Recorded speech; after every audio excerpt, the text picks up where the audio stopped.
Listen to me. There is a kind of pain that does not shout. It does not bleed where people can see. It hides inside your chest and speaks in the silent hours of the night. The pain of being hurt by a man you trusted. The pain of giving loyalty and receiving wounds. The pain of loving deeply and being treated carelessly.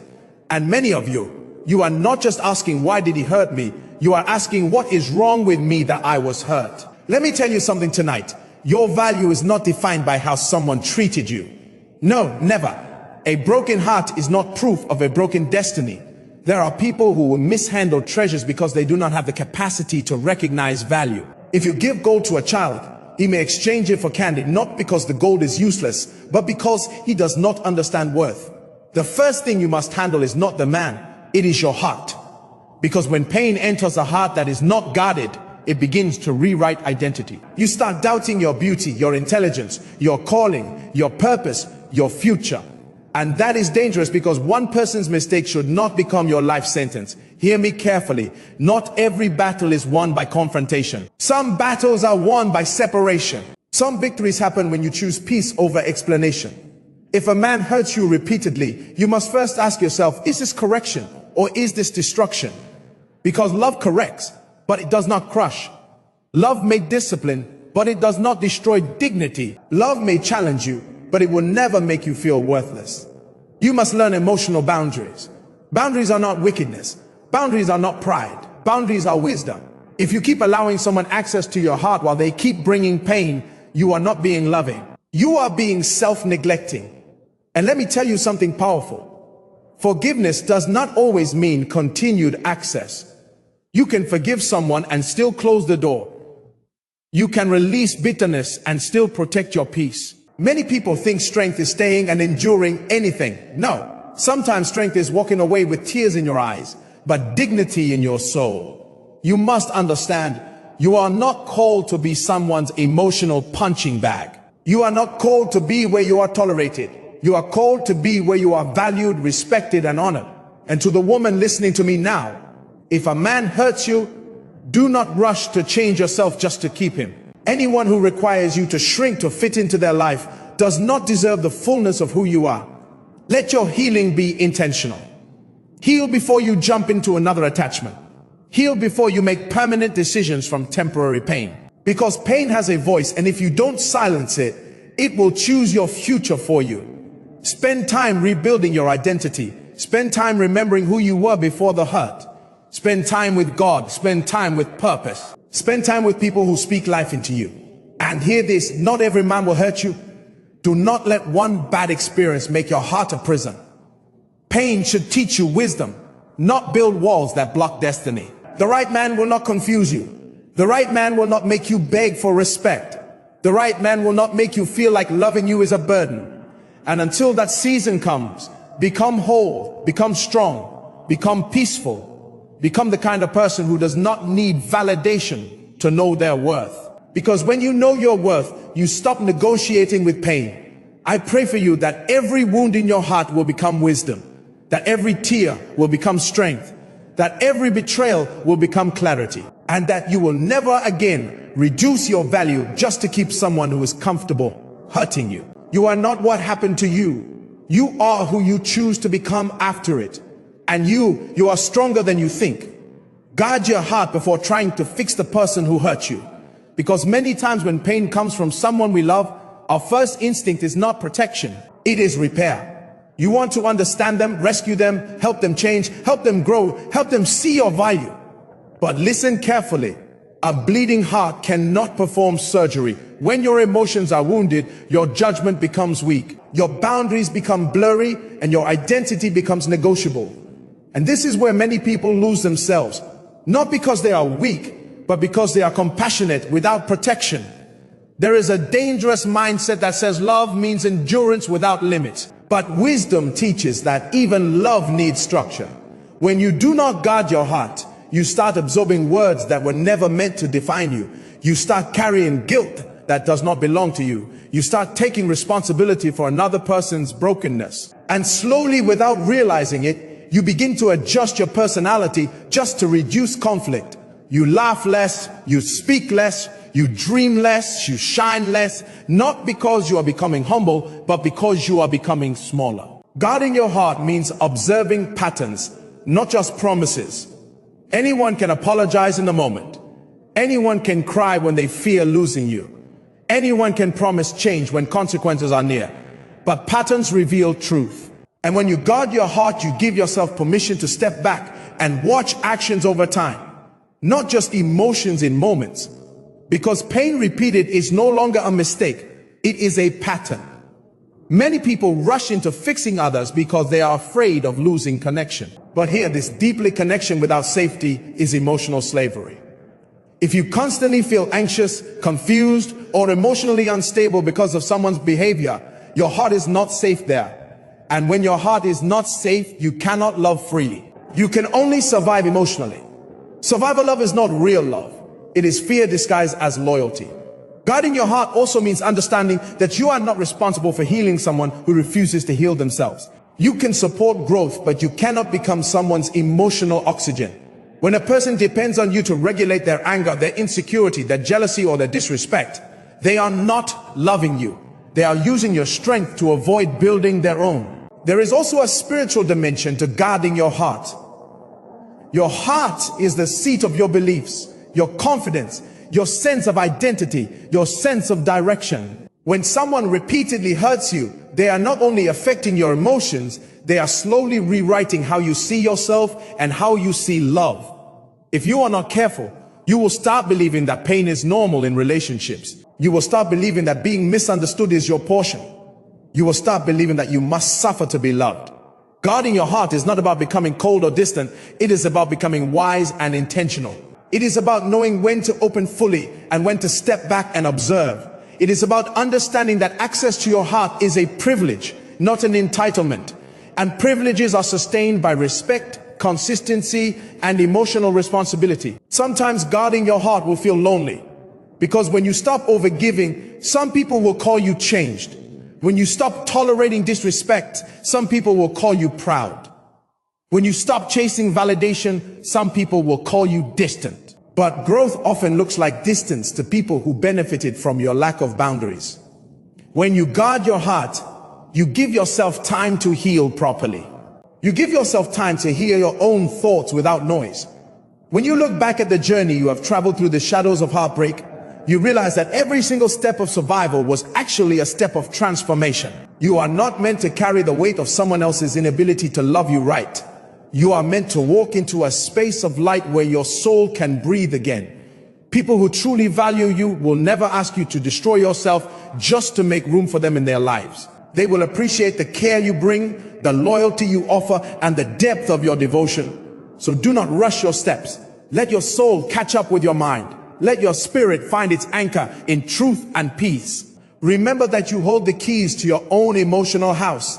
You decide who enters, who stays, and who is gently guided outside for your own safety and well-being. This is not about building hatred toward anyone. This is about choosing love for yourself. This is about honoring the life that has been given to you. You deserve gentleness. You deserve a love that feels like home and not like a battlefield every single day. You deserve someone whose words match their actions and whose heart is steady enough to hold yours without breaking it. Until that beautiful reality meets you, hold your ground. Stand tall in your grace. Let your spirit be quiet, confident, and anchored. You are whole. You are complete. You are wonderfully made. And nothing that anyone has ever done to you can ever take away your true worth, your divine purpose, or the bright future that is waiting for you just beyond this season of healing. Trust the process, trust your growth, and above all, trust the quiet strength that lives deep inside your soul, because it will carry you through every storm and bring you safely into your place of peace. You give yourself time to remember your value without someone constantly questioning it. And in that space, clarity begins to grow, strength begins to return, and identity begins to rebuild, while emotional stability settles inside you like peace you forgot you deserved. Forgiveness does not mean allowing continued access to your life, because many people have been taught that if you truly forgive, you must go back to how things were before. But true forgiveness is about releasing poison from your heart, not reopening doors that led to your pain. Forgiveness is internal freedom, not external permission. And it is possible to forgive someone deeply and still recognize that their presence in your life is not safe for your peace, your growth, or your identity. One of the biggest emotional traps is confusing kindness with access. Because just because you have a good heart does not mean everyone deserves a permanent place in your life. And when someone hurts you and you forgive them, you are choosing to remove bitterness, anger, and revenge from your spirit. Choosing not to carry emotional weight that can slowly destroy your joy. But forgiveness does not erase memory. It does not remove wisdom. And it does not cancel consequences. So if someone repeatedly shows you that they cannot handle your heart with care, forgiveness does not require you to keep offering them opportunities to hurt you again. Many people return to harmful situations because they feel guilty for creating distance, thinking that distance means hatred. But distance can be wisdom. Distance can be healing. Distance can be protection, and you can genuinely wish someone well and still decide that their role in your life has ended, which is not cruelty, but emotional maturity. Sometimes the most loving thing you can do for yourself is to step away from cycles that keep breaking you. Because when forgiveness is misunderstood, people become trapped in emotional cycles where they forgive, the person apologizes, things feel better for a short time, and then the same behavior returns. And every time the cycle repeats, the pain cuts deeper because hope was involved. Hope is powerful, but hope without change becomes emotional torture. And forgiveness should never be used as permission for someone to avoid growth. Because if someone knows you will always forgive without changing their behavior, they may never feel the urgency to become better. Forgiveness also does not mean you must explain yourself repeatedly. Because some people will try to manipulate your kindness by asking for endless chances, emotional discussions, or guilt-based conversations, reminding you of your history together, reminding you of your promises, and making you feel like protecting yourself is betrayal. But protecting your peace is never betrayal. Your emotional health matters. Your stability matters. Your ability to wake up without anxiety matters. And there is strength in quiet forgiveness. Forgiveness that happens in your heart without announcements, without drama, and without needing the other person to even understand it. Because forgiveness is not a performance, it is a release. It is choosing to live without carrying emotional chains connected to someone else's actions. And you must also understand that access to your life is earned through consistency, not apologies, because anyone can say sorry and anyone can cry when they are afraid of losing you. But consistent respect, consistent honesty, and consistent emotional responsibility are the true proofs of change. If those things are missing, forgiveness does not mean you must keep giving access to your heart, your time, or your vulnerability. And sometimes you will forgive and still feel sadness when you remember what happened. Which is normal, because forgiveness does not emotional memory. It simply removes the power of the pain to control your future decisions, allowing you to forgive and still decide that you deserve relationships that do not constantly require emotional recovery. There are seasons in life where letting go is part of growth.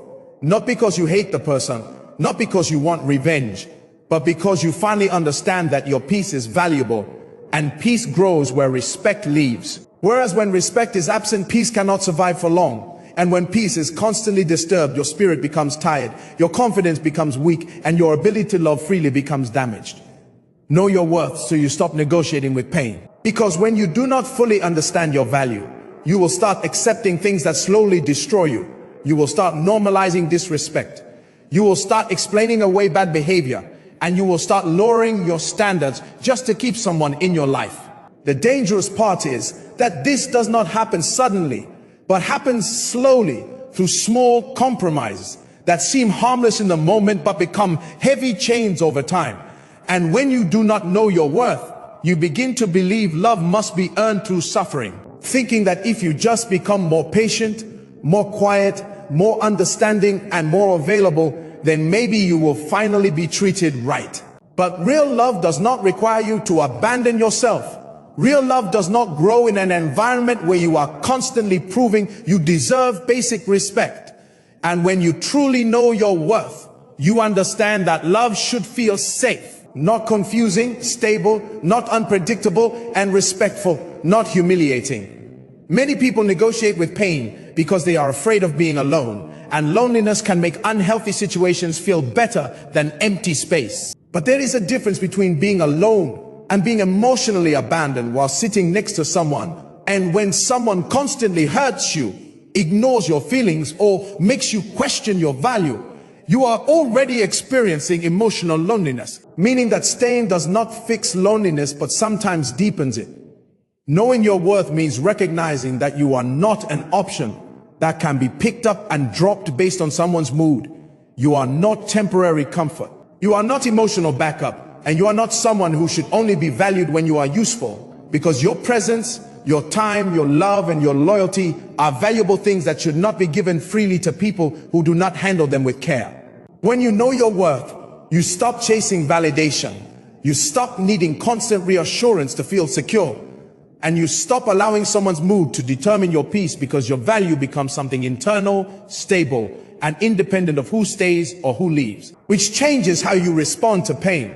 Instead of asking how you can fix this person, you start asking if this situation is healthy for you, finding power in emotional self-respect, which means you listen to your discomfort instead of ignoring it. Pay attention when your spirit feels heavy around certain people. And trust yourself enough to step back when something feels wrong, even if you cannot explain it perfectly, because your intuition often sees danger before your logic can explain it. Knowing your worth also changes how people treat you, because people learn how to treat you based on what you tolerate. And when you tolerate disrespect, you silently teach others that disrespect is acceptable. Whereas when you stand firm in your standards and calmly refuse treatment that damages your peace, you teach people that access to you requires emotional maturity. It's important to understand that knowing your worth is not arrogance, not pride, and not thinking you are better than others, but simply recognizing that your heart, your mind, your time, and your emotional energy are valuable resources that must be protected, invested carefully, and given where they are appreciated rather than taken for granted. When you truly know your worth, you become less afraid of losing people, because you understand that losing people who cannot treat you right is not a loss, but protection, alignment, and life removing what cannot support who you are becoming. And when you stop negotiating with pain, you create space for healthier love, healthier connections, and healthier environments where you can grow without constantly defending your value.